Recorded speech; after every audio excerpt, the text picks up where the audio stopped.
శివంపేట గ్రామ పంచాయతీ ప్రజలకు, అక్క చెల్లెలకు, అన్నదమ్ములకు నేను మీ వారాల గణేష్, మెదక్ జిల్లా నర్సాపూర్ తాలూకా శివంపేట మండల కేంద్రమైన శివంపేట నుండి నేను కాంగ్రెస్ పార్టీ తరఫున సర్పంచ్ అభ్యర్థిగా పోటీలో ఉన్నాను.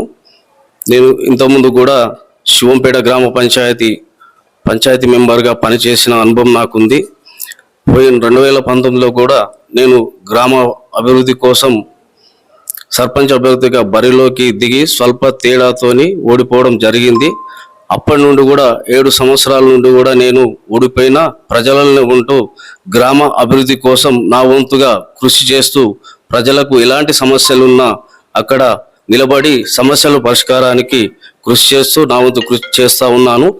ఇప్పుడు మళ్ళీ కాంగ్రెస్ పార్టీ అధికారంలోకి వచ్చింది. మన రేవంత్ రెడ్డి గారి ప్రజాపాలన ప్రభుత్వం తరపున మా జిల్లా నాయకత్వం మరియు మా కాంగ్రెస్ పార్టీ నర్సాపూర్ తాలూకా ఇన్ఛార్జి ఆవుల రాజిరెడ్డి గారు నా మీద నమ్మకంతో నేనైతేనే ఇంతకుముందు ఉన్న ఈ అవకాశాన్ని ప్రభుత్వం ఉంది కాబట్టి గ్రామాభివృద్ధి నాతోనే సాధ్యమవుతున్న నమ్మకం ఉంచి నాకు కాంగ్రెస్ పార్టీ తరఫున వారు సర్పంచ్ అభ్యర్థిగా బరిలో నిలిపారు.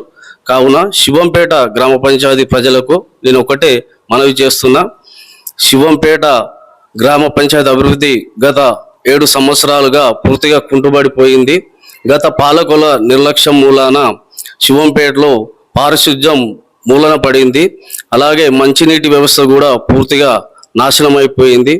అలాగే లోపల కాలనీలలో సీసీ రోడ్లు కూడా అసంపూర్తిగా మిగిలిపోయినాయి.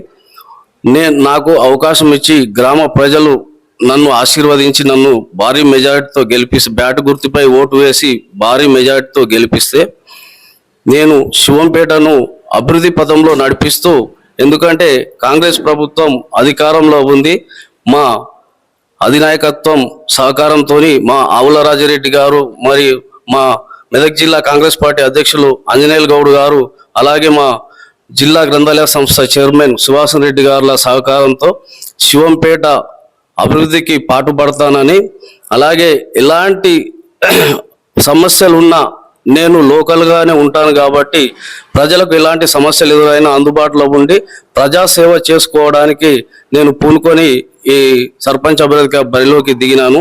కావున శివంపేట ప్రజలు, ఓటర్లు నాయందు దయతలిచి నాకు ఈ అవకాశము, నాకు వచ్చిన బ్యాటు గుర్తుపైన మీ అమూల్యమైన ఓటు వేసి నన్ను భారీ మెజారిటీతో గెలిపిస్తే ఈ శివంపేట గ్రామ పంచాయతీ అభివృద్ధికి పాటుపడతానని మా శివంపేట గ్రామ పంచాయతీ ఓటర్లందరినీ మరొకసారి వేడుకుంటూ ధన్యవాదాలు, కృతజ్ఞతలు, నమస్కారాలు తెలియజేస్తున్నాను.